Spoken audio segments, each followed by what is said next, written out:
Hello friends, అందరూ ఎలా ఉన్నారు? బాగున్నారా? నేను కూడా చాలా బాగున్నానండి. సో ఈరోజు మన వీడియో ఏంటంటే, మన విజయవాడలో పీడబ్ల్యూ గ్రౌండ్స్లో కొత్తగా స్టార్ట్ చేసిన అంబేద్కర్ గారి పార్క్ అండ్ మ్యూజియం ఎలా ఉందో ఈరోజు చూద్దాం. సో ఈ వీడియో చూడబోయే ముందు ఎవరైనా కొత్తగా నా ఛానల్ చూస్తున్నట్లయితే ప్లీజ్ సబ్స్క్రైబ్ మై ఛానల్. పక్కనే బెల్ ఐకాన్ ఉంటుంది, దాన్ని మీరు క్లిక్ చేసుకుంటే నేను రెగ్యులర్గా పోస్ట్ చేసే వీడియో నోటిఫికేషన్స్ మీకు వచ్చేస్తాయి. స్టాచ్యూకి ఎదురుగా ఉన్న గేట్స్ అంటే మనకు మెయిన్ రోడ్ మీద ఉన్న గేట్స్ అన్నీ ప్రస్తుతానికైతే క్లోజ్లో ఉన్నాయి, ఎందుకంటే ఇంకొంచెం వర్క్ జరుగుతుంది ఇక్కడ. సో మనకు సర్వీస్ రోడ్లో అయితే ఎంట్రన్స్ ఉంది ప్రస్తుతానికి. సో ఇటు నుంచి వెళ్తున్నాం మేము. ఈ మెయిన్ రోడ్ ఉంది కదా, ఆ గేట్ దగ్గర నుంచి నడుచుకొని వెళ్తున్నాము. సో బయటంతా గార్డెన్ ఉంది చూడండి, చక్కగా ఫ్లవర్స్, ప్లాంట్స్ అన్నీ ఉన్నాయి.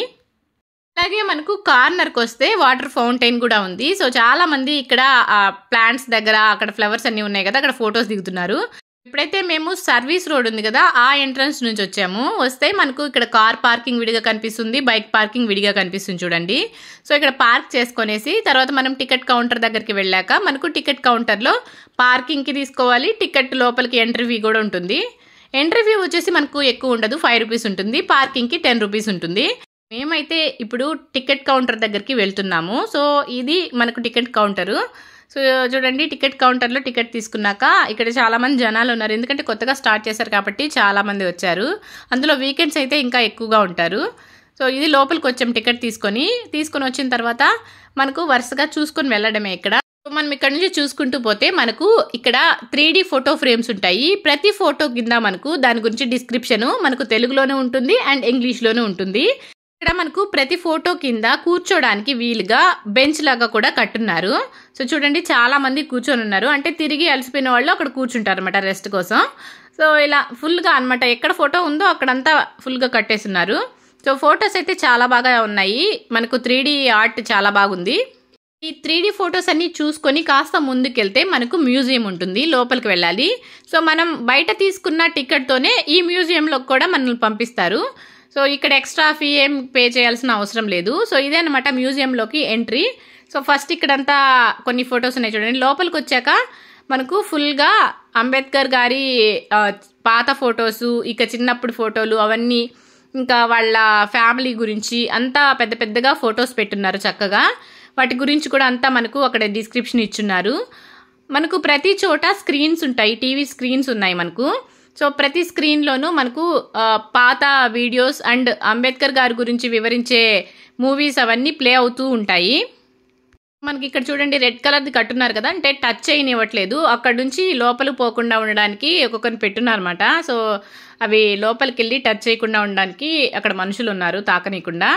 ఇంకా మనకు ఎంతో రియలిస్టిక్గా ఉన్న స్కల్ప్చర్ అంబేద్కర్ గారిది ఉంది చూడండి ఇక్కడ. సో టేబుల్ దగ్గర కూర్చొని చదువుతున్నట్టు. ఇక్కడ చూసామంటే మనము ప్రొజెక్టర్ ద్వారా ప్లే చేస్తున్నారు. సో కొన్ని దగ్గరలో అయితే మనకు టీవీ స్క్రీన్స్ ఉంటాయి, కొన్ని దగ్గరలో ప్రొజెక్టర్ ఉంటుంది. సో అక్కడ పెట్టున్నారనమాట. ఒక్కొక్క దగ్గర ఒక్కొక్క రకమైన వీడియో ప్లే అవుతుంది, అన్నీ ఒకే రకంగా కాకుండా ఒక్కొక్క దగ్గర ఒక్కొక్కటి డిఫరెంట్ది ప్లే అవుతుంది. సో అలాగే అక్కడక్కడ స్కల్ప్చర్ కూడా ఉంది ఆయనది. సో ఇక్కడ చూడండి, ఒక చెట్టు దగ్గర కూర్చున్నట్లుంది. టోటల్గా వచ్చేసి మనకు ఈ మ్యూజియంలో అంబేద్కర్ గారు చిన్నప్పటి నుంచి ఎలా ఉన్నారు, ఎలా పెరిగారు, ఏంటి అని అంతా ఫొటోస్ ద్వారా ఉంది, డిస్క్రిప్షన్లోనూ ఉంది. అండ్ వాళ్ళ ఫ్యామిలీ గురించి అండ్ ఆయన చేసినవి అన్నీ ఉన్నాయన్నమాట. సో మొత్తం మనకు ఫోటో ఫ్రేమ్స్ అన్ని చూపిస్తున్నట్టు మనకు ఫొటోస్ ఉన్నాయి, ఆయన చేసినవన్నీ డిస్క్రిప్షన్ లాగా కూడా రాసున్నారు. సో చూస్తే పెద్ద వాల్స్ ఉన్నాయన్నమాట, వాల్ నిండా మనకు ఫొటోస్ అండ్ డిస్క్రిప్షన్సే ఉంటాయి. స్క్రీన్ పైన కూడా మనకు ఆయన గురించే మనకు డిస్ప్లే అవుతూ ఉంటుంది. ప్రొజెక్టర్లు అండ్ టీవీ స్క్రీన్స్ అన్నీ ఉన్నాయన్నమాట. అంతేకాకుండా అక్కడక్కడ టచ్ స్క్రీన్ ఉండేటివి కూడా ఉన్నాయన్నమాట. ఏంటంటే అవి మనం చూసుకోవచ్చు, ఏ ఇన్ఫర్మేషన్ కావాలో మనం దాన్ని చూస్ చేసుకొని మనం రీడ్ చేయొచ్చు. సో అక్కడక్కడ టచ్ స్క్రీన్స్ కూడా పెట్టారు మనకు. మిగతా స్క్రీన్స్ అని మనం టచ్ చేయడానికి లేదు, దూరంగా ఉండాలి. టచ్ స్క్రీన్ అయితే ఇది ఇక్కడ ఉంది చూడండి. సో ఇందులో మనకు ఏ ఇన్ఫర్మేషన్ కావాలో చూసుకోవచ్చు అనమాట. సో ఇలా మొత్తం మ్యూజియం అంతా చూసేసిన తర్వాత బయటకు వస్తే మనకు మంచి పార్క్ కూడా ఉంటుంది.